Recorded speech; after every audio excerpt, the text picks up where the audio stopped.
Okay, good evening. I'm going to share with you what we really hold to be the secret of graduate education, but before we get there, let's start with some basics. As incoming graduate students, you probably have some expectations of the faculty that are going to meet you and teach you and train you in your graduate degree program. And this list is not all inclusive, but it probably includes some of the things you're thinking about. You expect your faculty to be current in their discipline, up to date in terms of their practices, their knowledge, their scholarship. You expect them to have broad and deep understanding of their field and maybe some other fields if it's an interdisciplinary degree program. You expect them to be active in their professions, their societies, and their organizations.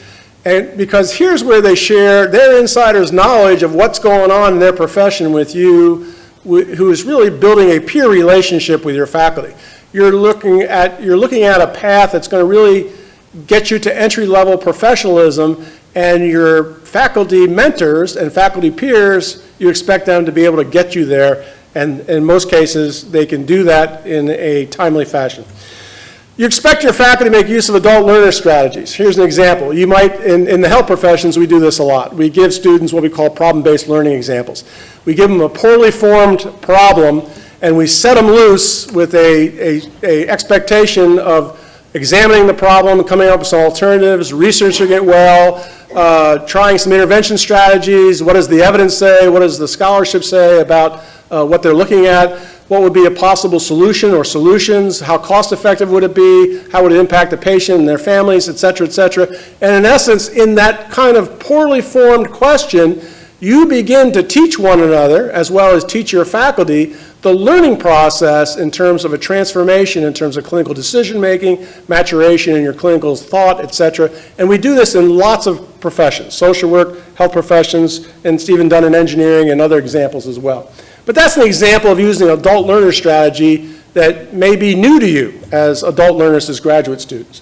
You expect your faculty to be judicial and timely in their critical appraisal of your work. You expect to get good, meaningful feedback so you can continue your development in your professional field and in your competency set as a professional. And you likewise, or I should say likewise, faculty have expectations of you as graduate students. And this is something that, here again, the list is probably not all inclusive, but by and large, our graduate faculty here at Grand Valley expect certain things about our graduate student population, and here is a list of some of those things. They expect you to take greater initiative and be more self-directed in your learning, not to be told what to do, but more sophisticated questions about, what resources might be available, what's the time constructs involved, how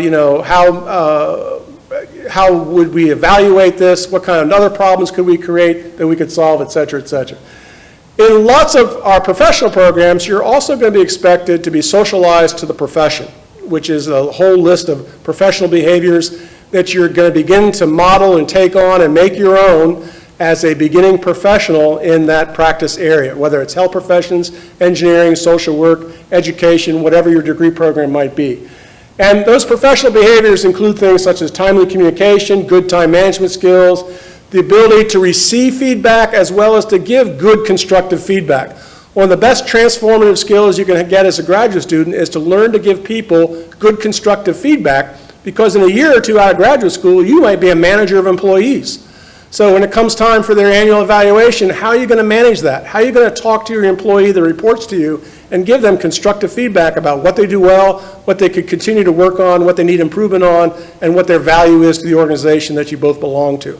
That's a great skill to learn, is to give good constructive feedback, and faculty can expect that.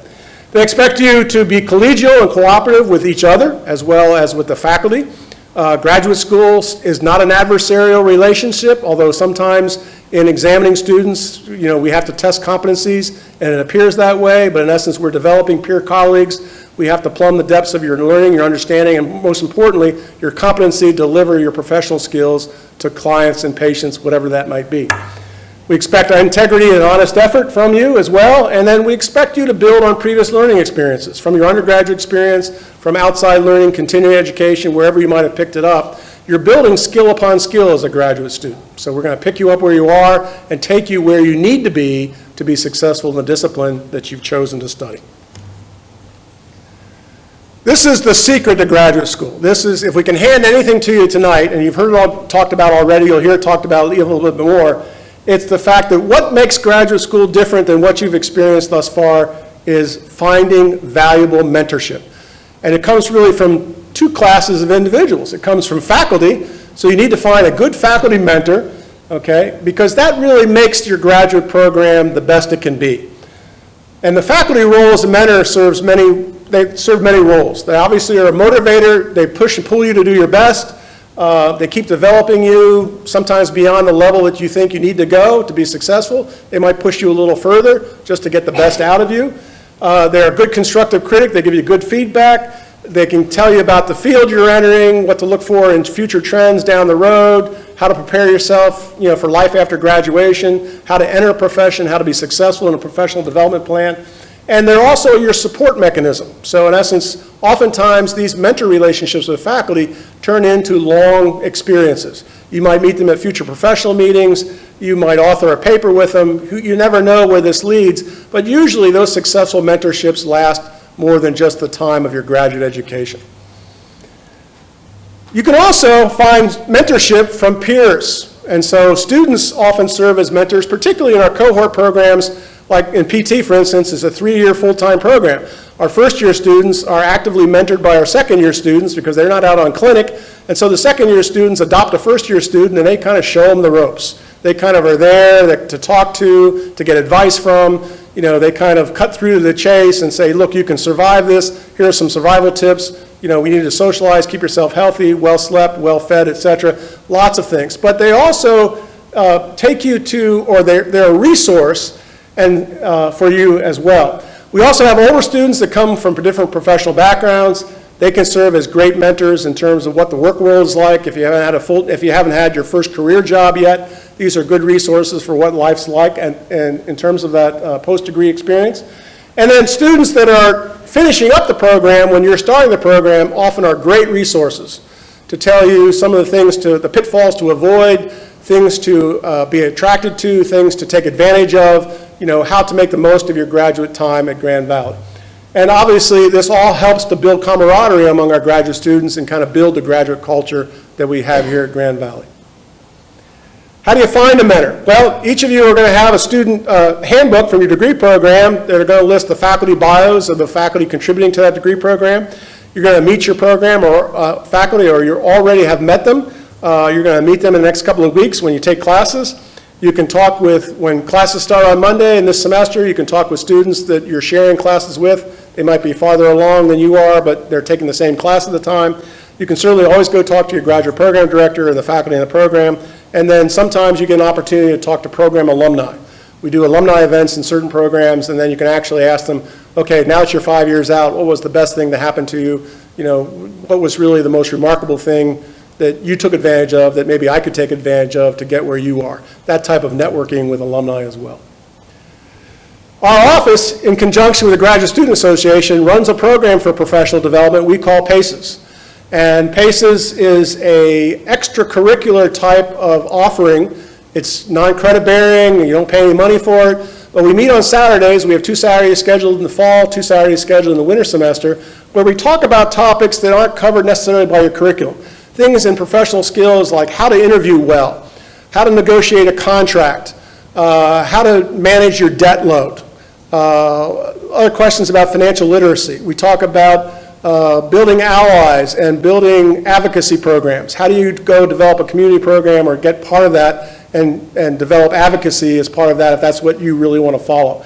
And so all these extracurricular events are listed in our website. Let me see if I can click on it. And there we are.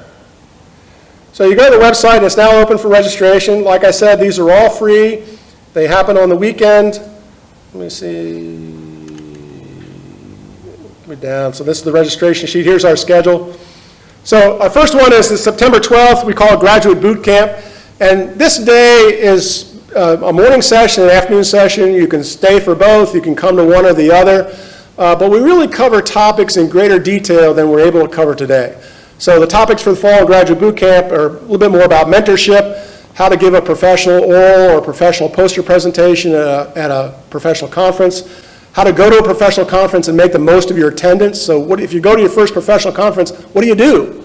Okay, well, if you hang out in your hotel room all the time and just go out occasionally for meals, you're going to miss most of the conference. So how do you make the most of that journey? How do you make the most of that conference for you as a graduate student? How do you network? How do you get around? What are things to do? What are things not to do? So we talk about that at these workshops.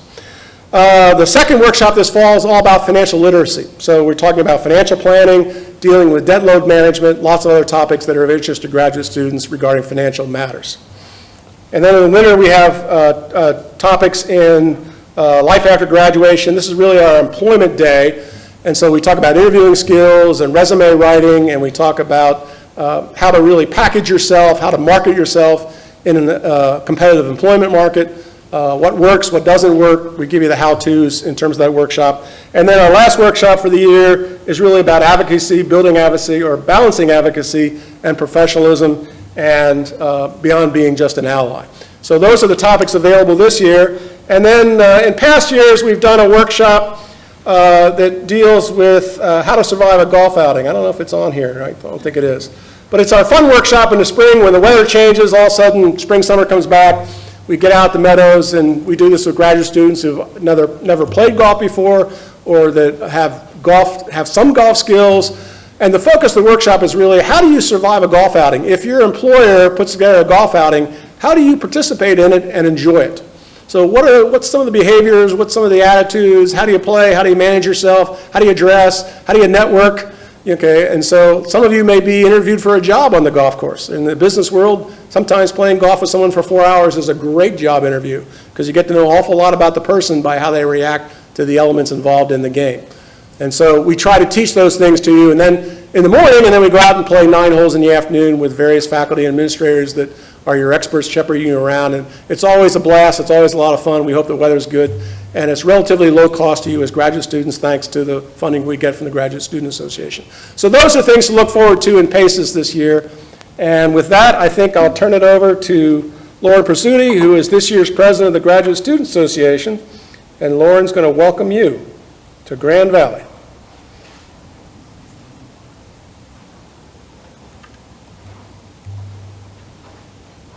Oops. Steve, I got to get out of here first. Okay. There we go. There we go. Okay. Welcome to Grand Valley, everyone. On behalf of GSA, I really just want to echo everything that Dean Pottinger and Dean Stevenson had said about getting involved. That is truly the best way to make the most out of your graduate experience, whether it's in social events that we have or conferences or the PACES events. I would really encourage that. That's probably the best thing that I did when I first started last year, and everyone on our executive board for GSA would say the same thing. That's why we're back, and that's why we want to continue growing and learning and developing in our programs now. So we have a very short video that I just want to share with you that will give an overview of some of the things that GSA has to offer this year. So everyone featured in the video is our executive board, and all of our contact information is on our website. And if you have any concerns or questions about your programs or the events going on, we don't know all the answers, but we'll try to help you as best as we can. We're here to serve you, and one of the first events that we have coming up is actually the GSA picnic. This is the first time that we're doing a big family friends picnic like this, so I would really encourage you to consider bringing all your friends and family. There'll be food, music, fun. It's going to be at the John Ball Zoo on September 11th from 5:30 to 7:30 p.m. And on our website, we have the online invitation. So we just ask that you RSVP there so that we know how many people are coming. So our website again was gbsu.edu/GSA, and that's where everything can be found about GSA and all the events that we have this year. If you have any questions, please don't hesitate to reach out to any of us. Good luck this year.